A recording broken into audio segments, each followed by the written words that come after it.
Back in December, I decided that I wanted to get into learning a new hobby, and that hobby was going to be sewing. So I decided I needed to figure out what the initial setup would be. Like, what is the equipment that I needed? So I was going to go online, go on YouTube, and see what people recommended. But then I decided I want to meet a real sewist. I wanted to have an actual in person conversation. So I went to New England Fabrics in Keene, New Hampshire, and I met Sarah. And Sarah was, first of all, she was so excited that someone was learning how to sew, and that was really wonderful and inspiring. And she also helped me out. On today's episode of Eager to Know, we're going to be talking to the person who kind of inspired me to get into sewing, which is Sarah. So Sarah, thank you for sitting down with me. And actually, can you pull your microphone down a little bit? There we go. Sure. How are you doing today? Doing great. All right. Now, have you ever done like an on-camera interview? Is this your Abs- debut? This is my debut. It's a little overwhelming, I have to say, but I'll get there. I promise. All right. Well, you are in good hands. Well, I came in here to New England Fabrics in Keene, New Hampshire, because I was interested in finding out what I needed to get started in sewing. I didn't want like a big elaborate setup. I needed to find out like what are the three things I need to get going. And you were so great because you told me what I needed and what I didn't need. I loved having you come in. You too were very excited about this, and it was clear that this is something you wanted to do. And I love the idea of people starting to sew at any time in their life, and not that it has to always be when we're a child. But you had a clear mission, and you were very very basic, very raw. That's not sure what the word is I'm looking for, but I loved it. You were a bud ready to open, and so it was fun. I started on the right foot, having you help me out and hook me up. Sewing, how did you get into sewing? Oh goodness! All right, so like many, I learned from my mother.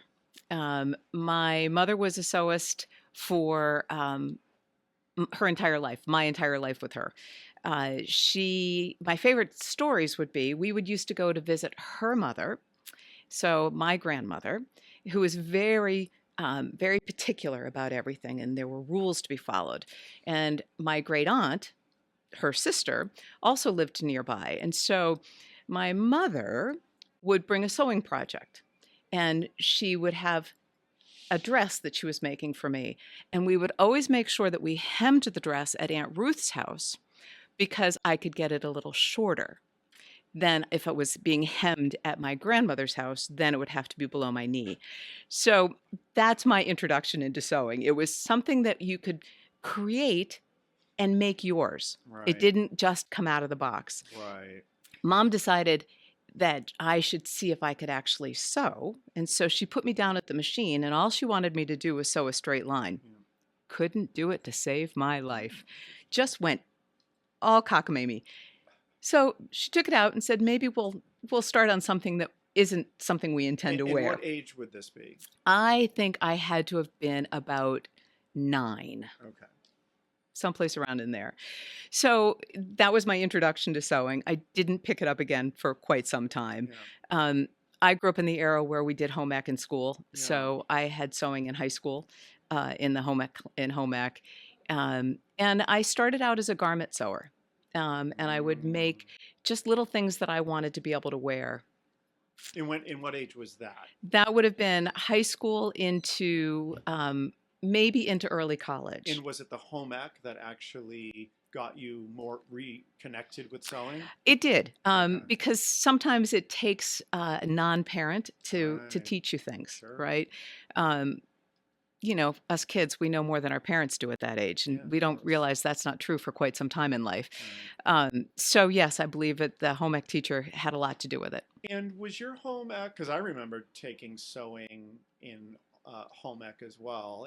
We had like 4 different things. One of them was cooking, one of them was sewing. I don't remember what the other 2 were. But I remember the sewing project was a bag. And I'm looking back on it and I'm thinking that was, if they had made me make a shirt or something that I could have worn to school, I think I would have been more activated around Yeah. sewing. Were you doing a garment in home ec in high school? We started out with a pin cushion because she refused to let us have our pin boxes because she didn't want pins all over the floor. But what impressed me the most about her and what she was able to do for this class, we had one student in the classroom who didn't have much opportunity in life and really needed to have a garment that was going to help him take the next step, go to college if that's where he chose. Meaning he needed something to He wear needed to like an something to interview? wear. So she helped him make a suit, That's which was incredible. incredible.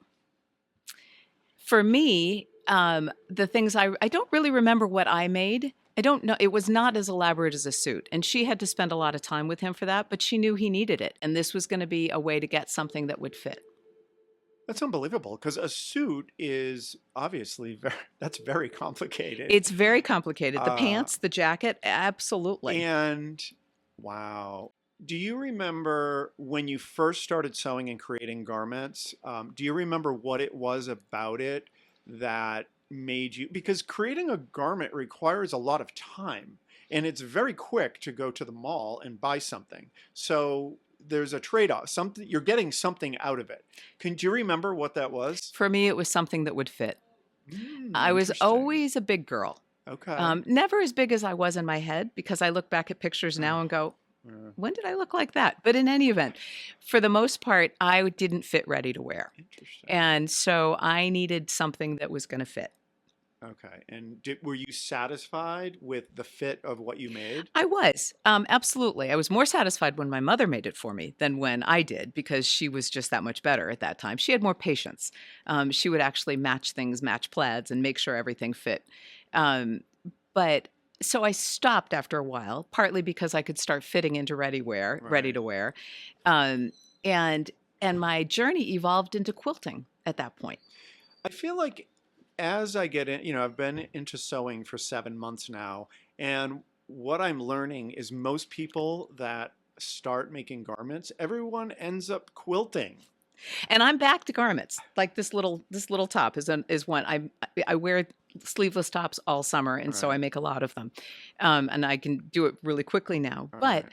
I started quilting as a way to connect with my sister. Yep. Interesting. So my mom passed away when she was very young. And it was a way to connect with my sister in a way that I hadn't growing up. She's middle child. I'm the youngest. There's all that, classic dynamic going on. Um, but she taught me to quilt. And now, quite honestly, I connect with her every week via video chat to sew. We talk more than we sew, but Mhm. sometimes we sew. Wait, Sometimes, are you sewing on video together? mhm, absolutely.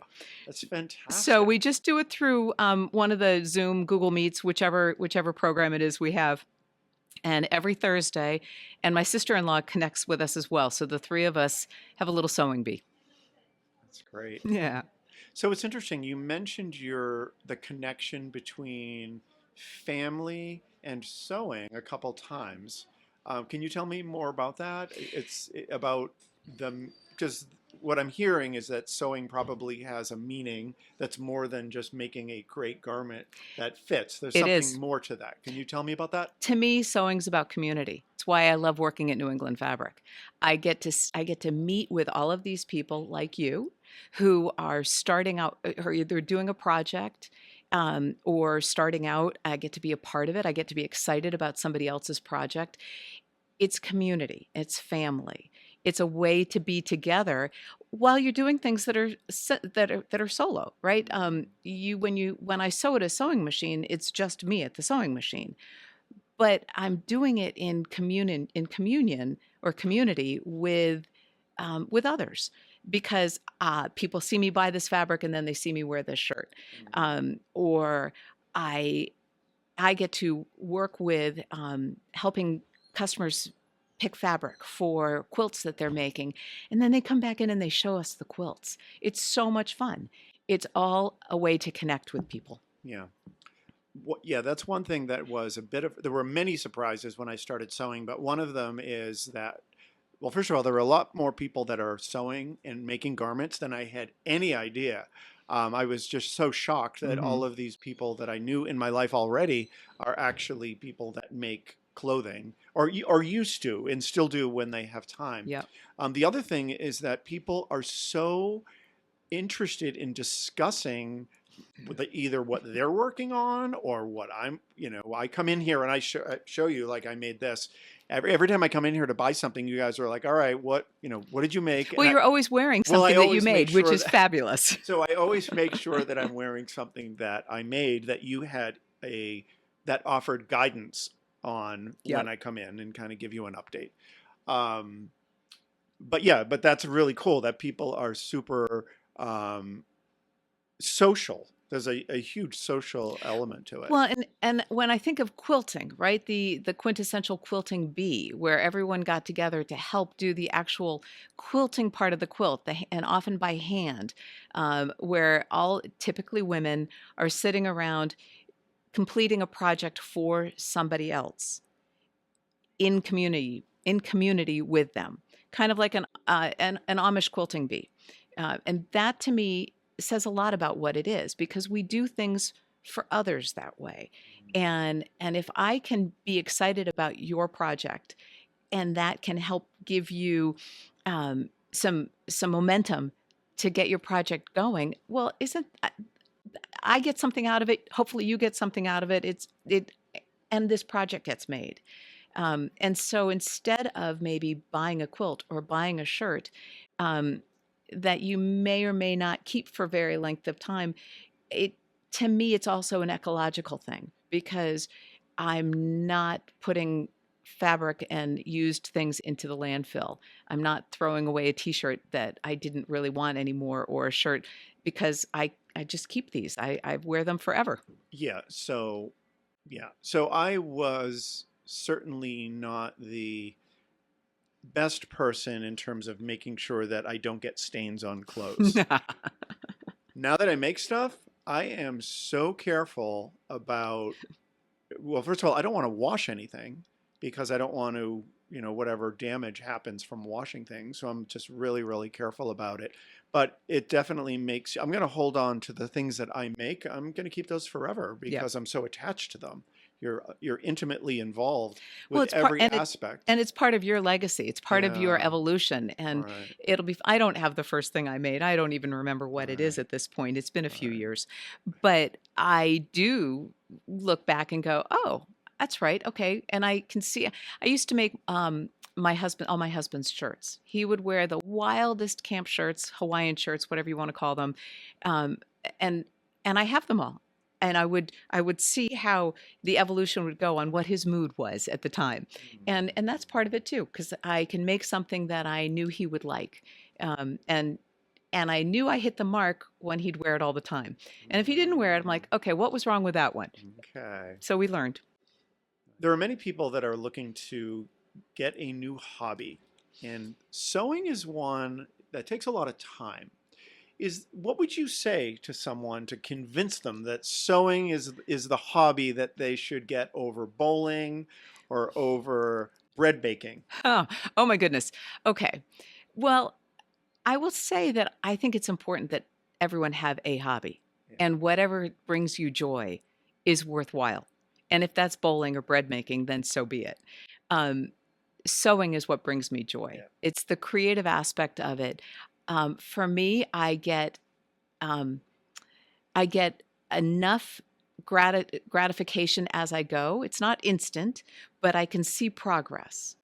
Um, I get challenged, and I have to stop back. I'm fond of telling people if you're reading a pattern and you get to a point where you don't understand, just go one sentence at a time. Hmm. Just do what they say for that one sentence, and then all of a sudden the picture comes together, and Yeah. I felt so good about the fact that I'm like, oh, well, that's what they meant. Now I Yeah. get it, and I could take in my notes if I was going to make that pattern again. Sewing to me is it's cheerful. You can pick fabrics for whatever mood you're in, whatever room you want to be doing something for, whatever you can be so many different people and do so many different things with sewing, and your creative side can come out, and that's what I think is one of the great things about sewing and why it's a hobby that that I would definitely propose. One of the things that I like about it is you are getting a result constantly.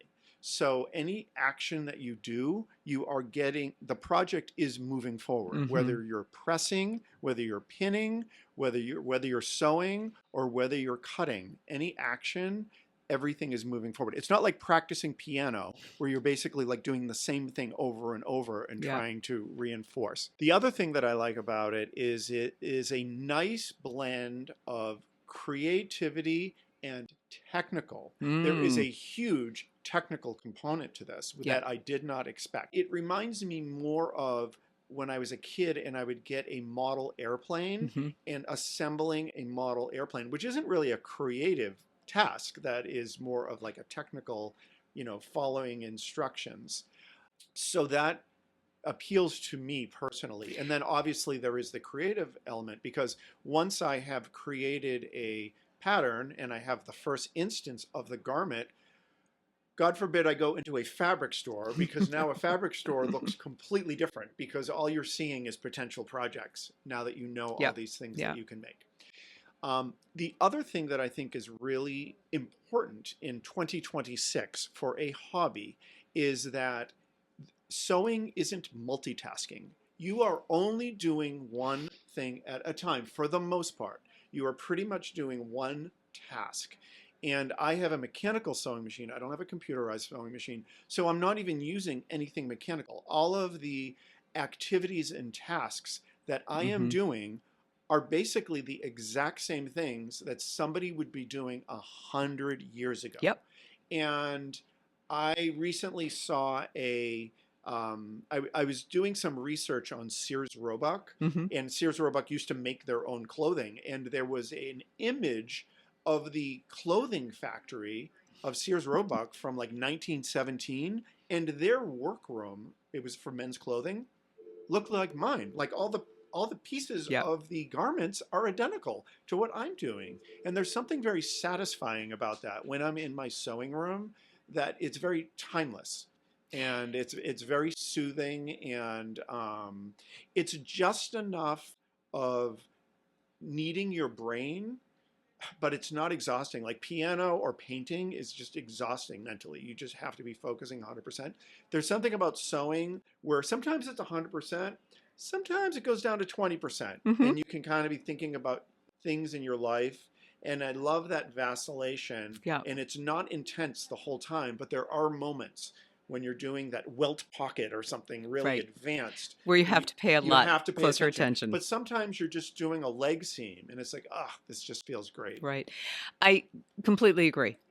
For instance, I'm working on a project right now where I'm creating 7 men's shirts for 7 friends of mine, So the husbands great. of 7 friends. Well, And are they're they friends of dress mine too. shirts? Dress shirts. Ah, so great. And so I'm having fun with them. I'm letting them all be buttoned up, but I'm putting a little something under the collars and a little something here. So if they want to have a little personality, they can. Mm, The cuff is different love color that. on the underside. But what I have found is because I'm making 5 of them are complete at this point. I have 2 more to go. Because I've done 5 now, I start to think that I know what I'm doing, Mm, right? And so I will listen to books on tape while I'm mm, sewing. And I find that if I'm doing a project that is rote, kind of like you were talking about the seam of a leg seam, then I can listen to the book. right. But then I get to a point where I'm like, oh, I have to do the cuff on the sleeve and that opening part, which right now I'm forgetting what it's called. And I had to turn the book off Yeah. because I wasn't going to be able to remember what was going on in the book One- and be able to do what I was 100%. doing. So I find that depending on my project, I'm Yeah. either listening to a book, mostly I'm listening to music that I know. So I don't have to pay attention to the music when I need to turn my brain on a little harder. Yeah. Um, but I agree.